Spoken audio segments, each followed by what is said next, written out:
Hey everybody, it's Master Galengeist here, bringing you my thoughts on the April update of Destiny.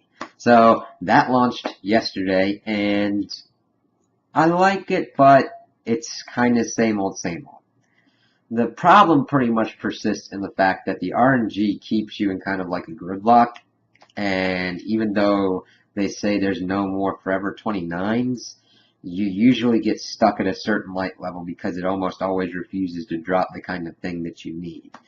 The problem that kind of persists into this thing is that you don't really have an incentive to like really change the amount of stats that you have for certain things. So the main stats are intellect, discipline, and strength. And you usually want to focus most of your stuff into intellect because that's the thing that governs how fast you get your super back. And if there was kind of more of a way to have gear that would be more effective in certain situations of like I would need my super in this situation, or I'd need more of a grenade or a melee in this situation. You don't really kind of have that fact in Destiny, so it's kind of the reach to the highest level, and then you kind of don't have anything else to do with that character, unless you want to keep grinding it out to get any more gear, to then switch it to your other alt characters to infuse up to it.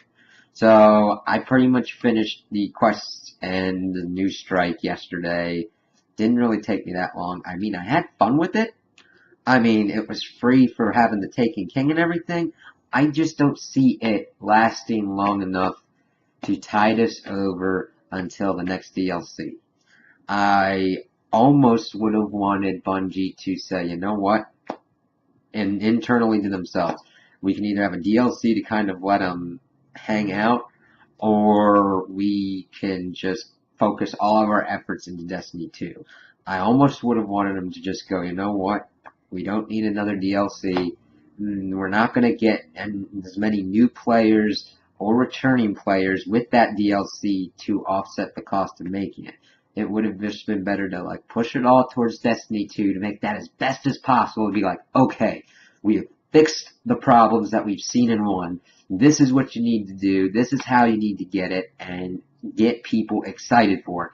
Lore, story, bring us in with that. Because you've got the controls and the gunplay down. If anything I can tell you, that is what needs to be there. If you get lore and the story right and into the game, I'm talking about kind of like a codex in Mass Effect. Now granted, I don't want to spend my whole time reading a giant book in a video game, but I would like to have certain lore that's added extra. It's like added value on. It's not where I have to go there to understand where the story is, like in Dark Souls, where it's just like, okay, you're fighting this enemy. Here's some cool lore on it. Here's cool lore on the backstory for all of this. That's the kind of stuff that I want to see in Destiny 2.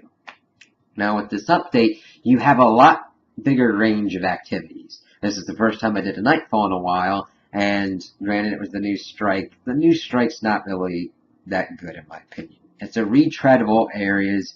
The boss isn't really that good, and the main only issue was that it was void burn, and then once you started shooting poison bubbles at you, you got screwed over pretty quickly if you don't know what you had to do to get away from them. But it wasn't really as good of a strike as the strikes that we've gotten so far. Nowhere near on par with the stuff that we got from Taken King, like Al-Ghul and the Shield Brothers. You could have done a little bit better with it. And I did finally get a new ghost shell to get me over the 320 hump, but now it's going to be like grinding out for other stuff. But you can get the artifacts from the Court of Oryx. You can run Prison of Elders a lot more effectively. Now granted, this is the first one for the Challenge of the Elders, and it was really easy. I mean, if you got a primary scout rifle that's rocking it hardcore, you can melt bosses. But that's kind of not the objective. You've got to balance it out to get your scorecard to the number of points that you need. So you got to kill ads while making sure you're doing some DPS on him so that Varric isn't like, you got to do your thing, otherwise I'm taking points from you. And you're like, no! And then you don't get the points that you need. You just got to keep running it. Other than that, it's really just the same old Prison of Elders. They haven't really done much except added new gear and everything to it. And we'll see how well that goes. Raid, pretty much it's the same deal, except now it's dropping higher light level stuff. I got a lot of good drops yesterday. I haven't finished the raid on hard on my Titan, my main, but I've gotten a lot of better gear that I immediately pretty much infused in the other stuff. Now, one thing back on the Prison of Elders, I thought that it was stated by Bungie that you can get up to 335 gear. I thought it was a guaranteed 335 drop.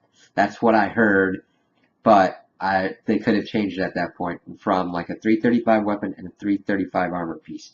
I got them in the 320s range, like between 320 and 330.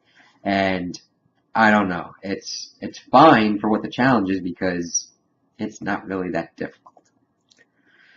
But we'll have to see when they do like different burns how difficult it really is, because it was stupid difficult with scout rifles. And then you also get a sterling treasure box from doing that kind of stuff, from doing a weekly crucible thing, which you just have to go in and get. I'm kind of iffy on the sterling treasure boxes. It's kind of from what I've been hearing from people online, and also from my feelings, it's a real dangerously close step to paying for armor and rolls.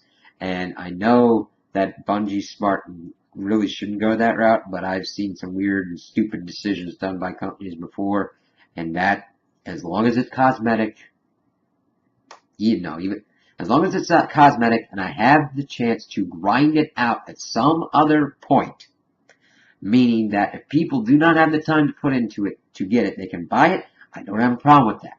And if you got the time to grind it out to get it, I don't have a problem with that. But that's the thing that starts getting crazy, is that they put the craptastic RNG system into that, so you might have to pay out a butt ton of money to look swanky.